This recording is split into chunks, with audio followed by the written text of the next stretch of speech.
Hello, everybody. Welcome to Unhinged Zoomer Ramblings Episode 2. Okay, I think today's episode will definitely be way more unhinged than Episode 1 because, first of all, it is 9:28 a.m. as I'm recording this, and I am already drinking my second can of Delete Seltzer. So that is vodka,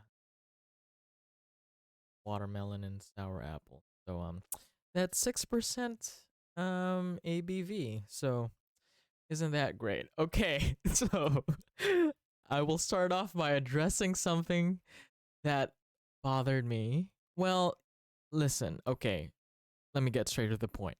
TikTok is fucking whack, okay? Like, I realized that when I posted this, like, promotional little video I did, right, to get my name out there to see if anybody would give a shit that doesn't know me, if they would listen to whatever I have to say, right? So I posted that clip from my last podcast where I said the key points, right?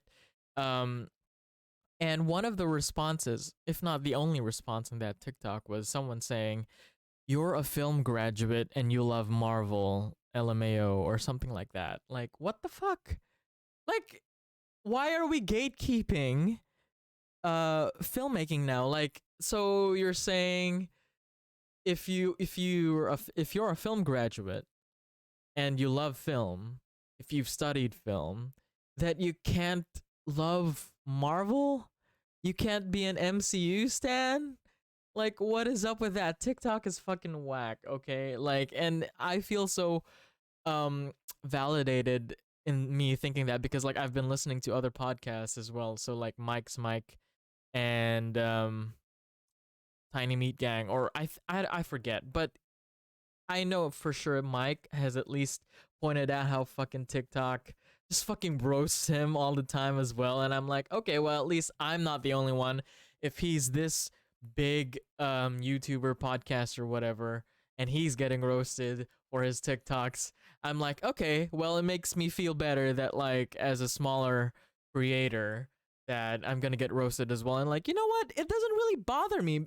I mean, yes, it bothers me, but only because it's like, why are people so mean? You know what I mean?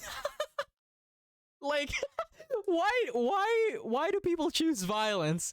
You know, such a philosophical debate to get into at another time probably. But like, why? Why do you choose to be annoying or like, you know what I mean? Like, it's that thing of like, if you have nothing nice to say, just don't say anything. But at the same time, obviously, people can say whatever the fuck they want, right? So like, whatever, it's chill. But it's like, so what are you trying to get across? That like, just because you studied film, you love film, you can't love Marvel or the MC or whatever the fuck Disney is doing? It's like, dude, let people enjoy things. You know what I mean? Like, what? I listen. Okay, let's move on. So that's one thing. Okay, another topic. So this is. Can you see how unhinged this is becoming? So the next topic, the Lady Gaga story. Okay, people have been asking. Yes, and I actually have an audience, so I say people have been asking what the Lady Gaga story was. Okay, so time travel back to, I think this was 2013. It should be, or 2012 maybe. Should be 2012. But so I was living in Qatar, and uh I was part of the music ministry in the church that I was in.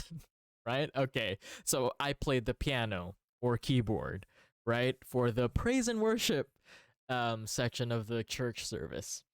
So, and at the same time, Lady Gaga just embarked on her Born This Way ball tour, you know, which first started in Korea and then made her way around other Southeast Asian countries or Asian countries before moving on to America and the rest of the world.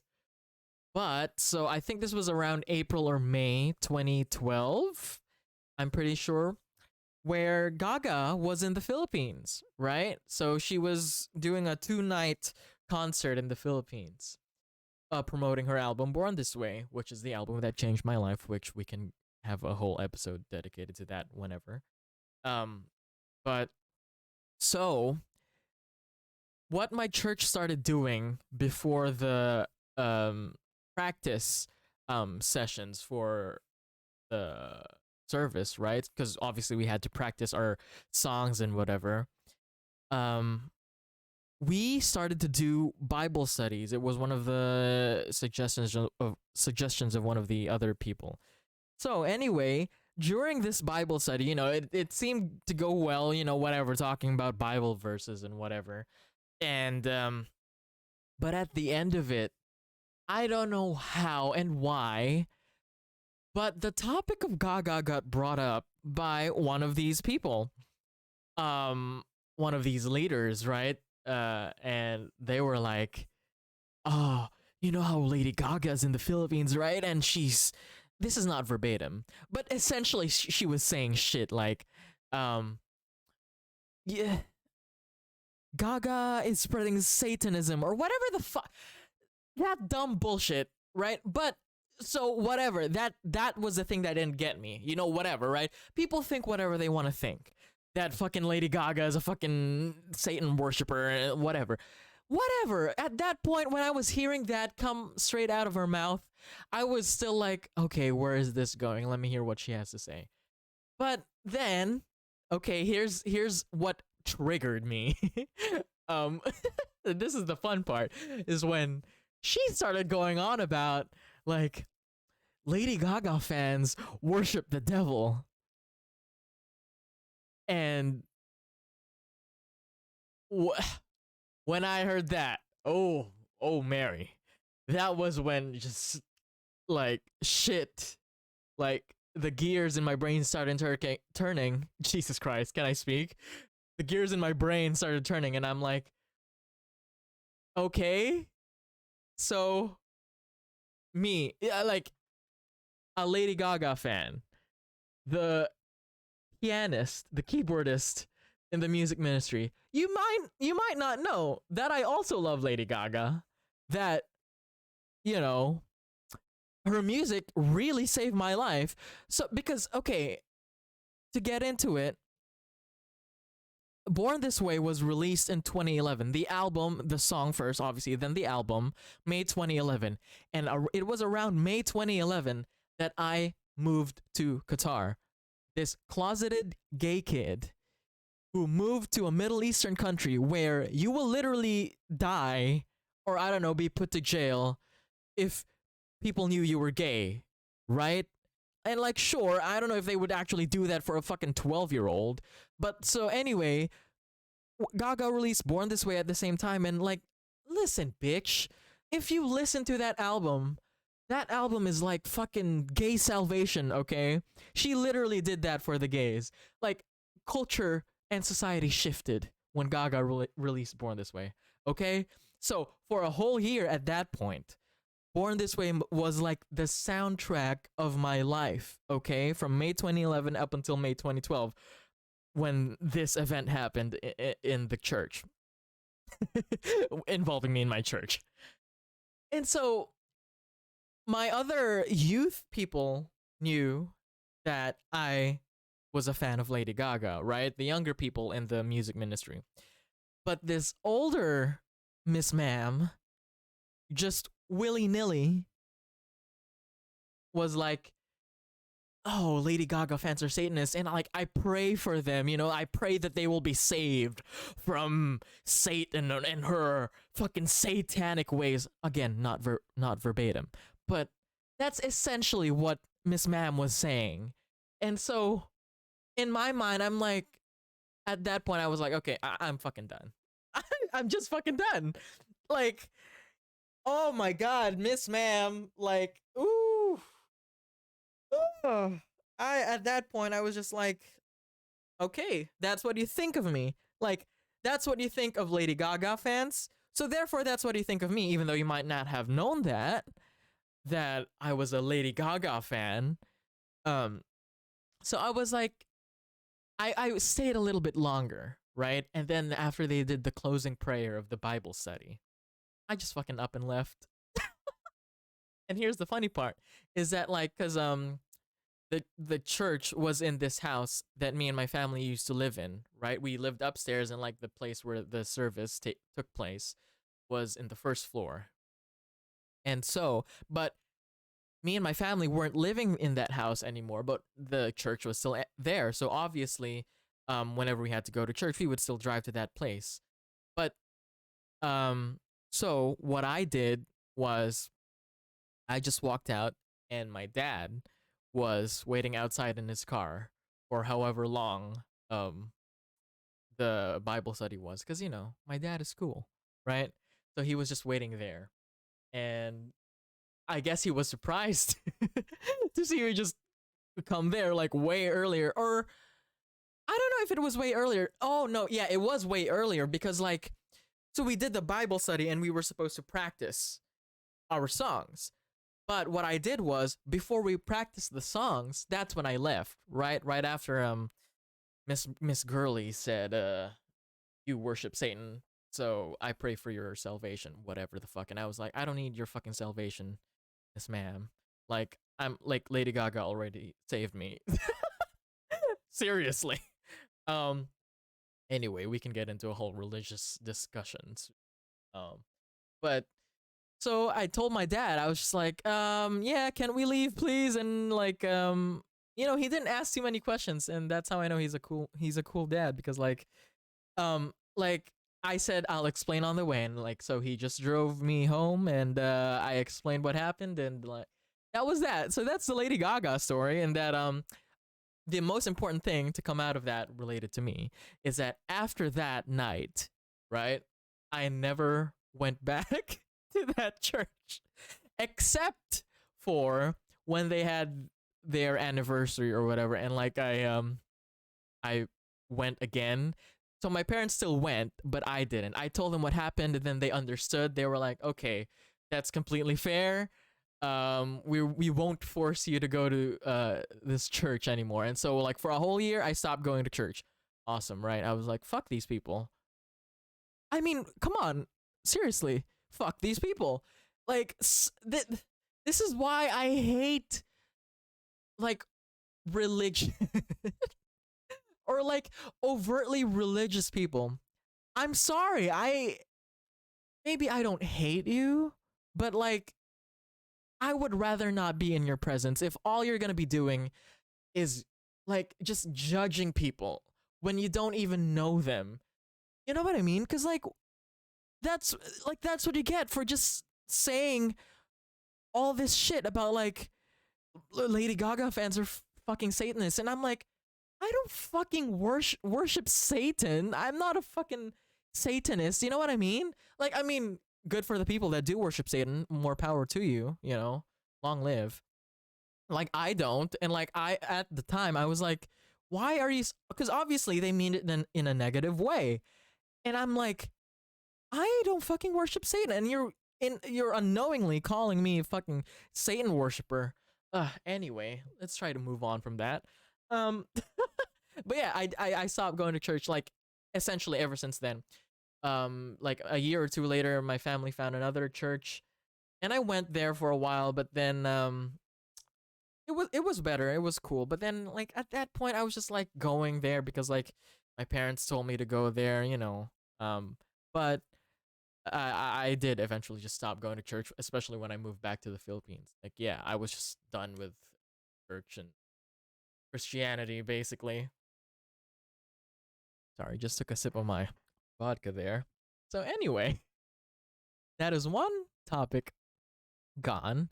So, this past week has been crazy for movies and television. So, I saw Spider-Man No Way Home. And before you shut off thinking that I would spoil shit for you, no, I will not spoil shit for you because I'm not an asshole like that.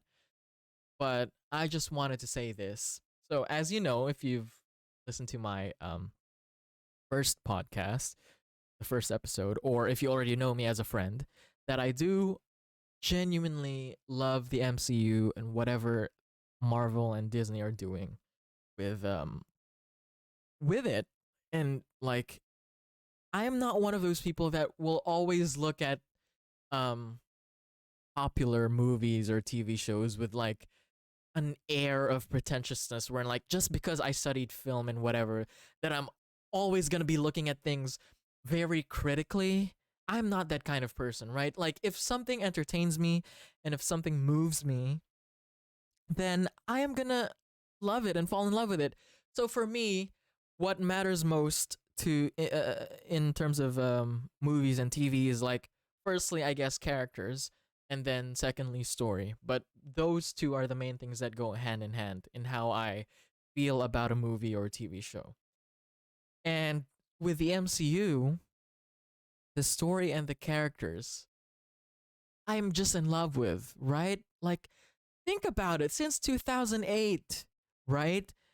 Marvel has been building this fucking universe. This is literally unprecedented in media. Like Marvel, the MCU, this is the first of its kind to really do this. And then DC eventually followed with their subpar DCEU, personally. Um, but anyway, like that's what I mean is like to me this shit is my Star Wars. You know what I mean? How, like because I'm not a huge fan, or I'm not a fan at all of Star Wars, but I don't mean that to say like I fucking hate it or anything. I just mean I'm not invested in Star Wars the same way so many other people are. I'm saying the MCU is my Star Wars or whatever else big IP, right?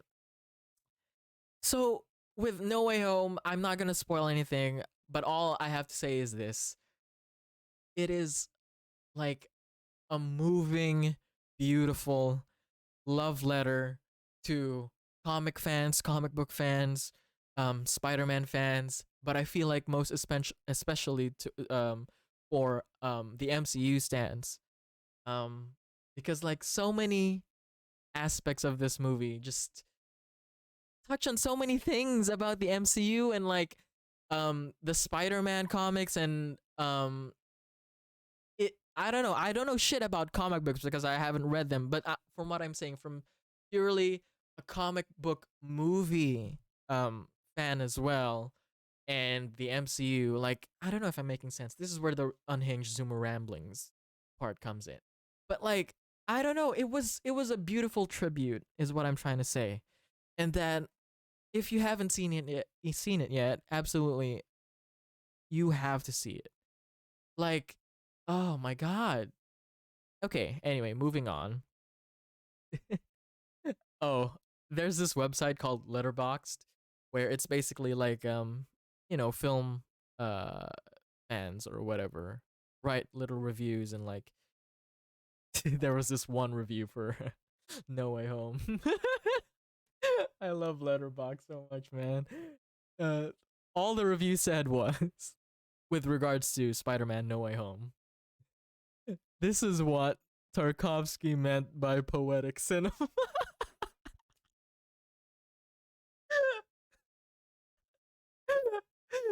And it's just so fucking funny because like it's obviously meant to be ironic because the whole point of the Tarkovsky saying poetic cinema meme is that it's like people say that ironically when referring to something, especially for less artful, quote unquote, um pieces of media. And so obviously Spider-Man No Way Home is meant to be just like, I don't know, mindless entertainment, quote unquote. Um but that's the thing with me is that like even with mindless entertainment such as the MCU or No Way Home, these big blockbuster films, like at the end of the day, I still love the characters. I still care about their story and what they're trying to say. And like at the end of the day, that's what I give a shit about and that's what I love. And that's why I love it. Is because like I'm not looking at every single film or television show in the MCU with a very critical lens of like, oh my god, uh this is so, I don't know, conventional and boring and like stereotypical and like I'm not that kind of guy. You know what I mean? Like, and that's what I hope is like, I hope that I can get people to just like, who feel the same way about like MCU and like these popular things, to just come out here and hang out with me and like share our thoughts and feelings because like I'm not that kind of guy to look at things so very critically. You know what I mean? Um. Anyway, that's enough of the MCU. I think. Um. Oh my God. Speaking of there was this time where I got banned from the. I don't see. That's the thing. I don't know if I got banned, but like there was this time where in so there's this place called the ASB Theater in the Auckland Central Business District. And it's a theater, right, where they can show movies or I guess mostly for musicals or plays, whatever. So there was this time I think last year 2020 when me and my friends, my school friends, we got together before this show, this like puppet play. We got together, we had dinner, but um I had a whole glass of Pinot Gris. Not glass. I had a whole bottle of Pinot Gris. Essentially all to myself. And Mary, let me tell you, I was fucked. I would say that was like the most drunk I've been. Like, especially knowing that I was going to some event afterwards. Like, that was the first time I've been really drunk. Something like that.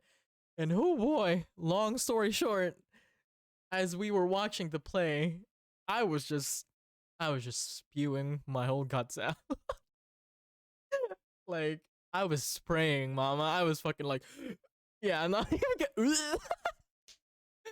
Oh my God, I felt so bad for the girl beside me. And like, what's so funny is like, I I was there for like longer than I should have been, is what I'm gonna say. And like, my friend Deborah eventually helped escort me outside. And like the reason why I say I might have been banned is because like there was an employee or a couple employees that like saw what happened, I guess, or like were curious what was happening when we left right outside by the lobby area. They were like, "Are you okay or okay?"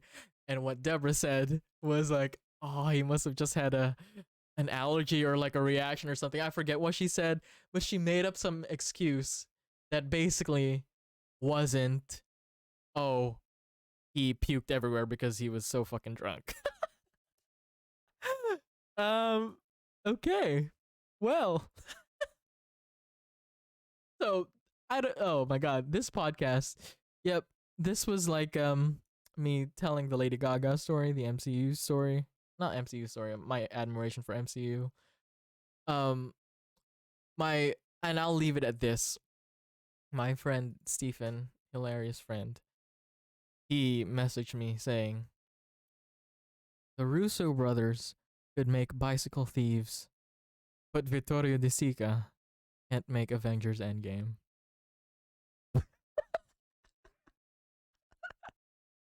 And I'll leave you guys to think on that, to ruminate on that. Um and wow, I will see you next time. Thank you for listening.